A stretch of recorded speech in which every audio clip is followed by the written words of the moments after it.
Okay, guys, this is a redo from last night. I tried putting on the Health Detective podcast on my Facebook page. It was Facebook Live. For some reason, it did not work, so I'm not real technically sound on a lot of this stuff, so let's do this again. Unfortunately, this is just a taping. You will not be able to interact with me today, but I am going to post it on my website, on my Facebook website, and you can ask questions based upon what you see today on the taping. Last night I talked about OMAD, one meal a day, the pros and cons of that. And by the way, in a couple of weeks I'll be back with Chris Whiting and Paul Lavoda. They couldn't do it this week. Now, eating one meal a day is pretty much like intermittent fasting. Technically, OMAD is a diet, which I'm not real crazy about, to be honest with you. I'm not big on diets, but I'll say this. There are some distinct advantages of doing OMAD. Now, technically, OMAD is where you just consume one meal a day within a 30 to 60-minute time frame window and pretty much eat anything you want, which is not the best either. But there are some good things even doing that because you're going at least another 23 to 24 hours without eating. Now, what are some of the good parts of OMAD? Well, first of all, you're going to save a lot of money on food if you're just eating one meal a day, that's for sure. It allows you some flexibility to eat any time of the day you want to, morning, noon, or night. But it's just one meal, okay? But it's a very flexible type of schedule. You don't have to be structured in just to eat breakfast or just to eat lunch or eat dinner. You can do anything you want to do with it. It's a very time flexible type of program. It takes the stress out of counting calories. Now, I will say this. I don't know if I'd sit down and consume 3,000 calories in one meal. That might be a bit much. But basically, you don't have to worry about counting calories. Now, since you're doing a fast type of approach here, fasting has been around for thousands of years. It puts you more in tune with your body.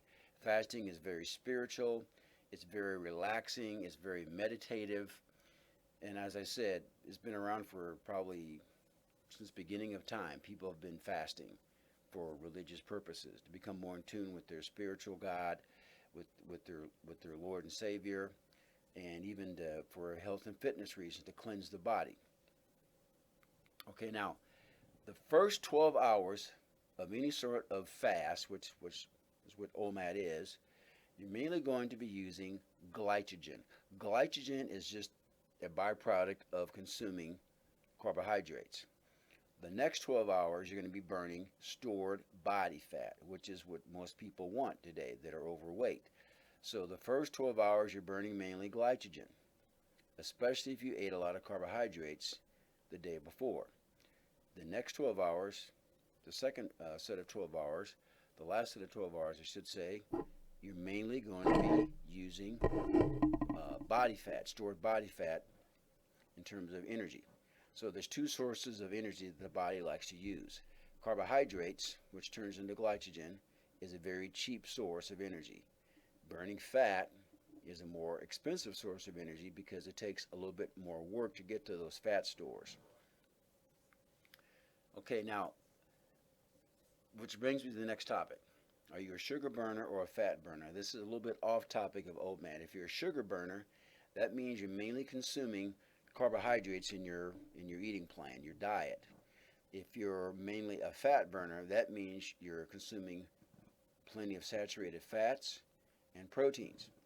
If you're a sugar burner, OMAD is going to be more challenging for you to do because eating one meal a day or any sort of a fasting plan when you're a sugar burner, it's going to be harder to maintain your blood sugar because when you're a sugar burner, that is analogous to taking a bunch of small twigs, kindling type of wood, and starting a fire with it. It starts fast, but it burns out fast. And that's equivalent to eating high amounts of carbs, especially processed carbs. Whereas if I take a big fat juicy almond log or piece of oak wood log and I burn that, it's going to burn much longer. That is analogous to consuming more fats and proteins. So you can see the difference. Okay, so another thing is autophagy. This is a big one. Anytime you're fasting beyond about a 21 to 22 hour window of time span, you're going to start cleaning out its cells. And cells do get dirty. Now, when cellular turnover happens in the body, you're disposing of old, used cells and making new cells, either your skin, your bone, your muscles, your hair. There's always that turnover. And so when you're consuming good quality foods, you're going to improve that process. It's going to add more quality to that process. So autophagy is cellular cleansing, and fasting is a good way to do that, in which it cleanses the body. Now the thing about young people, young kids in particular, they're still growing, they are making more cells than they lose. Whereas when you're older, after about age 30, 35, maybe 40, you're not making as many cells and you're hanging on to those old, dirty cells. And this is a very simplistic way of putting this. But what happens is when your body's not getting rid of those old, used up cells like it should, they become toxic, and that can lead to things like cancer, diabetes, heart disease, and other types of diseases and sicknesses that you don't want. So it is incumbent on your part to do at least an OMAD type of plan, or some sort of fasting plan occasionally somewhere in your lifestyle. Now the second one, or excuse me, the last pro is this. It's good for your digestion. Your digestive processes is probably the most expensive thing the body does in terms of using energy. It takes a lot of energy to digest food. And so when you're eating only one meal a day, it gives your body a chance to rest, repair, and recover, which is essential, once again, getting back to that autophagy. That can lead to a lot of good, healthy things going on with your body. Now let's talk about the con of OMAD. There's some down parts to it as well. Now, it's inconvenient when traveling. If you're doing a lot of traveling, if you're a business person or you just like to travel a lot, you're going to have to really plan out your when and where you eat and the type of food you're going to buy. So it's a little bit inconvenient. You're going to get hunger pains, especially if you're more of a sugar burner, going back to that, because it's going to be harder to go throughout the day if you're more glucose tolerant, or intolerant I should say, because your glucose levels are going to drop. You're going to become hypoglycemic, so your blood sugar is going to drop. Now, if you're consuming more fat in your diet, more protein in your diet, it's going to be a lot easier to do the OMAD plan. I can just tell you that right now, because you're going to be able to sustain it much, much, much better. Okay, now another possibly con is, are you getting enough macronutrients, a good balance of proteins, fats, and carbohydrates? And I want to kind of divvy off and talk about this for a second. There are essential fats. There are essential amino acids, which are proteins, but there are no essential carbohydrates. You do not need carbohydrates to survive and to live. You do need fats and proteins to survive. So just keep that in mind, ladies and gentlemen, when you're planning your diet out and your lifestyle out, and you're with a trainer. So you do not need essential carbohydrates. Now, do carbs taste good? Yeah. Are they good comfort food? Yeah. Okay, but that's really the reason why people even consume a lot of carbs, is because it tastes good and they're relatively a quick energy source. They are energy source, but once again, they're a cheap energy source. They're not the most qualitative energy source. So that's kind of a off topic there a little bit, but I thought I'd talk about those. Now, another con of the OMAD is that your energy levels may drop precipitously, because once again, if you're more of a sugar burner, the glucose levels, they're going to drop, and it's going to affect your energy. Now, the type of persons that should not participate in OMAD or extreme fasting are people that are pregnant women, growing young kids. Also, if you're a type 1 diabetic, obviously, because you're hypoglycemic. And I would also throw in, are you playing some sort of a sport or hardcore athletic training, because you might need more than one meal a day. Okay, so keep that in mind. Those are the types of individuals who probably should not do an OMAD on a consistent basis. Now, another con is it's socially inconvenient. If you're the type of person who like to go out and eat a lot, be entertained, attend a lot of functions, go to a lot of sporting events, it's going to be hard for you because people are going to offer you food, going to offer you some drinks, going to offer you some soda pop, whatever the case might be, because most functions usually are centered around food. And so it's going to be hard to tell your friends and your loved ones and your coworkers, no, I'm not doing that because I'm doing OMAD. That might be hard to do. But is it possible to do that? Yeah, you could do that. Just tell people no, and they might kind of look at you funny.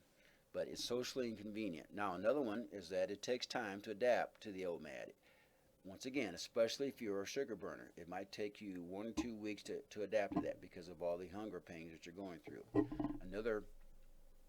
Another negative is you probably will experience some headaches, some fatigue, some anxiety, and lack of focus for a period of time. So just keep that in mind. Now, the thing that I always counsel people on is this when I work with a person. Now, this is subjective. It's not quantitative. How's your sleep? How's your mood? How's your energy? What are your food cravings like? And do you have a healthy appetite?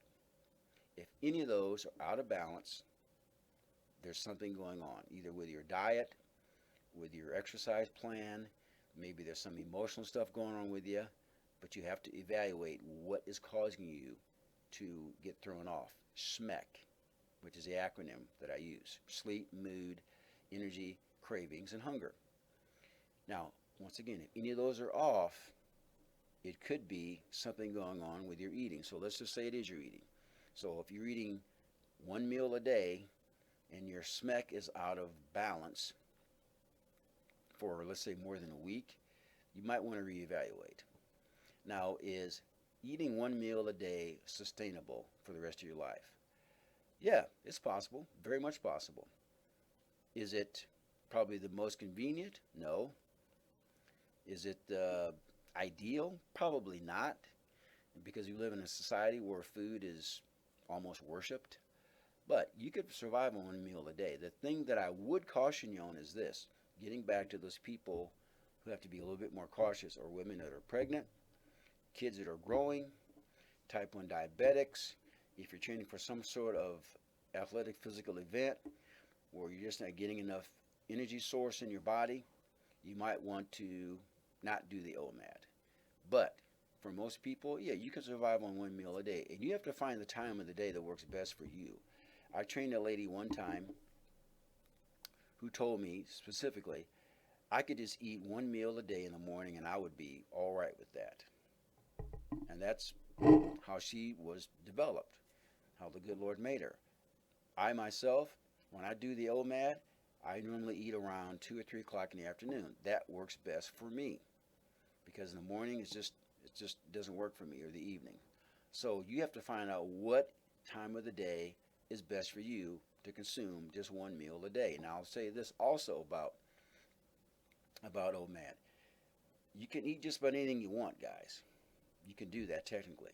But I'm just telling you, if you do that, it may not work as effectively, because getting back to being that sugar burner and getting back to what I talked about, the first 12 hours of your fast is you're mainly burning glycogen.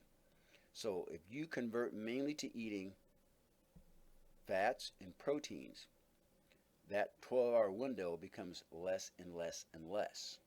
And that fat burning window becomes bigger and bigger and bigger. So if you're consuming a high fat, high protein type of plan, the next day you might just go 4 hours of mainly burning glycogen, carbohydrates, and the next 12, 14, 16, 18 hours of burning mainly stored body fat. So I hope you understand what I'm talking about there. So the more carbs, especially processed carbs, that you're consuming, the less success ratio, your threshold, you're going to have. Now, the type of foods that I would counsel you on, even during the OMAD, is reduce, eliminate processed foods, cut down on the starchy carbs, increase fat, increase protein, and drink plenty of clean water. And you will drastically multiply your potentiality of success big time. So just keep that in mind. If you guys have any questions on eating one meal a day, text me, email me. I'm at rwpsports at yahoo.com. My phone number is 816-405-7703. I can help you with a lot of different aspects of your health and fitness planning. I do menu preparation. I can put together a menu of food for you. I do exercise prescription. I do metabolic evaluations. We look at your blood type. We look at your nervous system type. We have to also look at, are you postmenopause, premenopause, ladies? Gentlemen, are you andropause, meaning are you losing any testosterone? Those are big time, huge factors. We look at your height and weight, obviously. So there's a lot of factors involved in how many calories I'm going to recommend that you eat per day. Now, I'm not really big on counting calories. I'm more concerned about the quality of your proteins, fats, and carbohydrates, minimal carbohydrates, especially if you're trying to lose body fat. Okay? So guys, give me a holler. I'll be more than happy to work with you. Once again, my number is 816-405-7703. Email is rwpsports at yahoo.com. Hey guys, take care. We'll see you in a couple of weeks. I'll be back with Chris and Paul, and we'll do some topics to help your health. And you got to be the health detective. Take care. God bless. Bye-bye.